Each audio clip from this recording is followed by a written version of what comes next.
گلگت بلتستان میں جمہوریت کا اہم مرحلہ، ووٹرز اپنے نمائندوں کے انتخاب کے لیے متحرک۔ مختلف اضلاع میں پولنگ اسٹیشنز کے باہر ووٹرز کا رش لگ گیا۔ پولنگ کا عمل جاری، ووٹرز کی کثیر تعداد پولنگ اسٹیشنز پہنچ رہی ہے۔ کئی مقامات پر ووٹنگ کے آغاز سے قبل قطاریں لگ گئیں۔ 24 نشستوں پر 403 امیدوار میدان میں ہیں۔ 9,58,000 سے زائد ووٹرز حق رائے دہی کا استعمال کر رہے ہیں۔ جی بی کے مختلف اضلاع میں 1300 سے زائد پولنگ اسٹیشنز قائم کیے گئے۔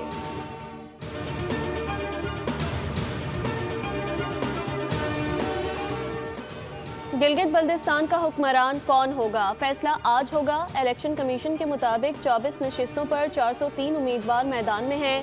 396 مرد اور 8 خواتین امیدوار شامل۔ 9,58,480 ووٹرز حق رائے دہی کا استعمال کریں گے۔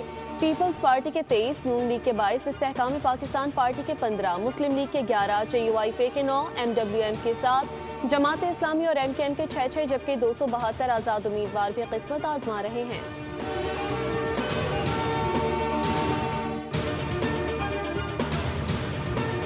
اور وفاقی حکومت نے بجٹ میں سرکاری ملازمین کی تنخواہوں میں 10 سے 15% اضافے کی تجویز دی ہے۔ وزیر اعظم کی زیر صدارت غیر رسمی اجلاس میں PSDP ٹیکسز اور تنخواہوں پینشن میں اضافے پر مشاورت کی گئی۔ وفاقی وزیر خزانہ نے وزیر اعظم کو بجٹ کے اہم پہلوؤں پر بریفنگ دی۔ ذرائع کے مطابق افراط زر کی شرح کے تناسب سے تنخواہوں میں اضافہ تجویز کیا گیا۔ وزیر اعظم نے ہدایت دی ہے کہ دستیاب وسائل کی روشنی میں ورکنگ کی جائے تاکہ ملازمین کو زیادہ سے زیادہ ریلیف فراہم کیا جا سکے۔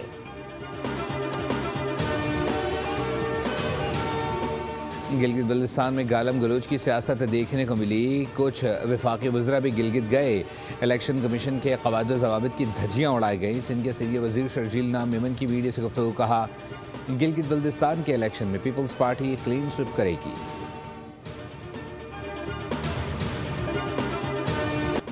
وزیر داخلہ محسن نقوی ایرانی سپریم لیڈر کے لیے فیلڈ مارشل سید عاصم منیر کا پیغام لے کر ایران پہنچ گئے۔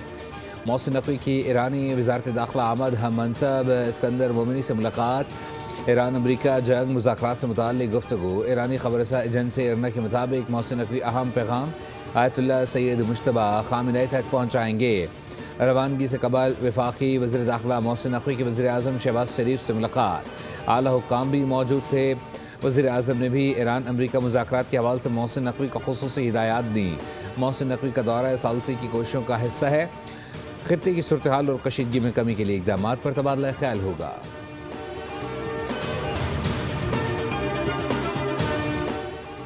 فیلڈ مارشل سید عاصم منیر کی دعوت پر لبنان کے آرمی چیف سرکاری دورے پر پاکستان کے لیے روانہ۔ برطانوی خبر ایجنسی کے مطابق لبنانی فوج نے ابھی تک دورے کے دورانیے یا تفصیلی ایجنڈے کے بارے میں کوئی باضابطہ معلومات جاری نہیں کی۔ لبنانی آرمی چیف کا یہ دورہ ایسے وقت میں ہو رہا ہے جب پاکستان جنگ بندی کو مستقل بنانے کے لیے سفارتی کوششیں کر رہا ہے۔ دوسری جانب لبنان کو اسرائیلی حملوں کا سامنا ہے۔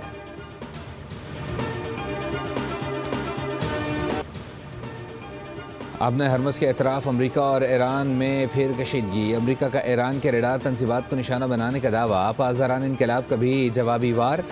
خطے میں امریکی اڈوں اور ابن ہرمز سے گزرنے والے ٹینکروں کو نشانہ بنایا گیا۔ پاسداران انقلاب نے ابن ہرمز میں ایک امریکی کمپنی سے منسلک کارگو جہاز کو تحویل میں لے لیا۔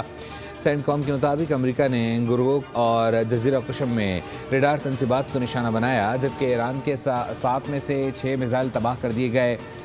ایرانی پاسداران انقلاب نے خبردار کیا ہے کہ امریکی کارروائیاں جاری رہیں تو ابن ہرمز مکمل بند کر دی جائے گی جس کا ذمہ دار امریکہ ہوگا۔ ایران کے پاس صرف 21 سے 22% میزائل باقی رہ گئے ہیں۔ معاہدے کے سوا کوئی راستہ نہیں۔ امریکی صدر ڈونلڈ ٹرمپ کا انٹرویو۔ کہا جنگوں اور تنازعات کے حل میں وقت لگتا ہے، ایسے معاملات فوری طور پر طے نہیں ہوتے۔ دعویٰ کیا کہ ایران مستقبل میں ایسے اقدامات کرنے پر مجبور ہوگا جن کو اس نے کبھی تصور بھی نہیں کیا ہوگا۔ ایران نے جنگ بندی کے لیے کسی معاہدے پر اتفاق نہیں کیا کیونکہ وہ خود کو طاقتور اور غیور سمجھتا ہے، لیکن معاملات اچھے انداز میں آگے بڑھ رہے ہیں۔ موجودہ صورتحال مثبت سمت میں آگے بڑھ رہی ہے۔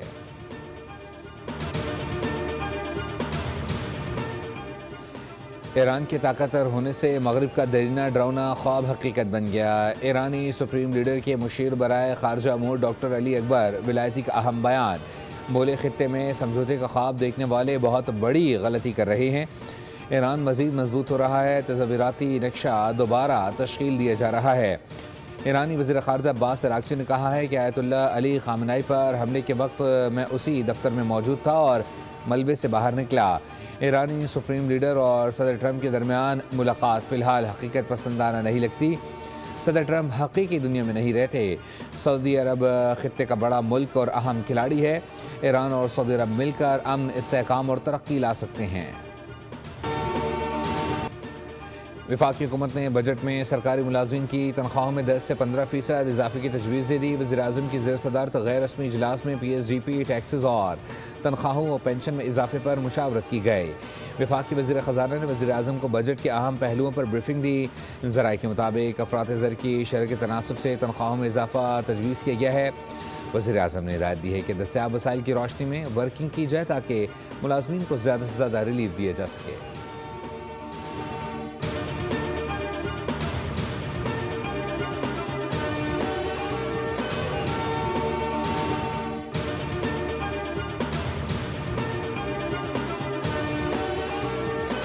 وفاقی بجٹ میں ٹیکس نیٹ اور محصولات میں اضافے پر خصوصی توجہ مرکوز۔ بجٹ تجاویز میں کاروباری سرگرمیوں اور درآمدی شعبے کے لیے تبدیلیاں متوقع۔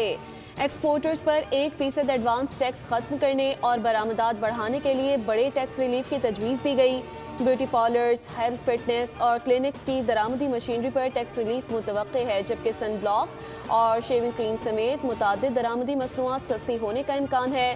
بچوں کے فارمولا دودھ، کیچپ، گھی اور چائے پر قیمت درج کرنے کی تجویز بھی شامل۔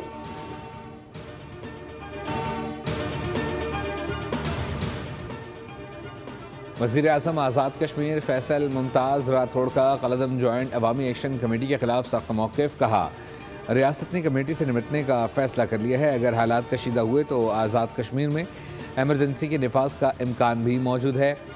جوائنٹ عوامی ایکشن کمیٹی بلیک میلنگ کی سیاست کر رہی ہے، ہر بار نئے مطالبات سامنے لے آتی ہے۔ قائد حزب اختلاف شاہ غلام قادر نے بھی عوامی ایکشن کمیٹی کے بیانیے کو مسترد کر دیا۔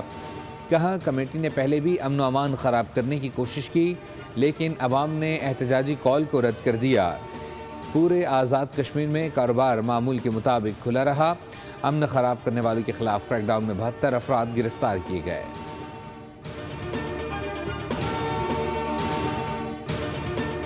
کوئٹہ میں لیڈی ڈاکٹر پر تیزاب پھینکنے والا ملزم پولیس مقابلے میں مارا گیا۔ پولیس کے مطابق موسیٰ کالونی میں گرفتاری کے لیے کارروائی کی گئی تو ملزم نے پولیس کو دیکھ کر فائرنگ کر دی۔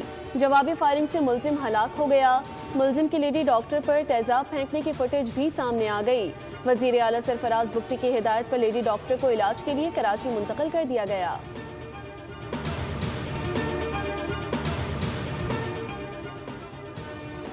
ڈرگ ڈیلر انمول عرف پنکی کے خلاف منشیات سمیت دیگر مقدمات میں اہم پیش رفت۔ پولیس نے ملزمہ کی وائس ریکارڈنگ سمیت ڈیجیٹل شواہد پنجاب بھیجنے کے لیے عدالت سے رجوع کر لیا۔ پولیس نے درخواست میں کہا کہ تمام ڈیجیٹل شواہد پنجاب فورنزک لیبارٹری بھجوائے جائیں تاکہ ان کا معائنہ کیا جا سکے۔ پولیس کے مطابق ملزمہ کی وائس ریکارڈنگ، وائس میسیجز اور کال ریکارڈنگز موجود ہیں۔ دوران تفتیش ملزمہ نے ان ریکارڈنگ سے انکار کیا ہے۔ پولیس نے سزا کی کہ فورنزک رپورٹ کے مطابق ملزمہ کی آواز کی تصدیق ہو جائے گی۔ سبسکرائب کریں اور بیل دبائیں تاکہ کوئی خبر رہ نہ جائے۔ سبسکرائب کریں اور بیل دبائیں تاکہ کوئی خبر رہ نہ جائے۔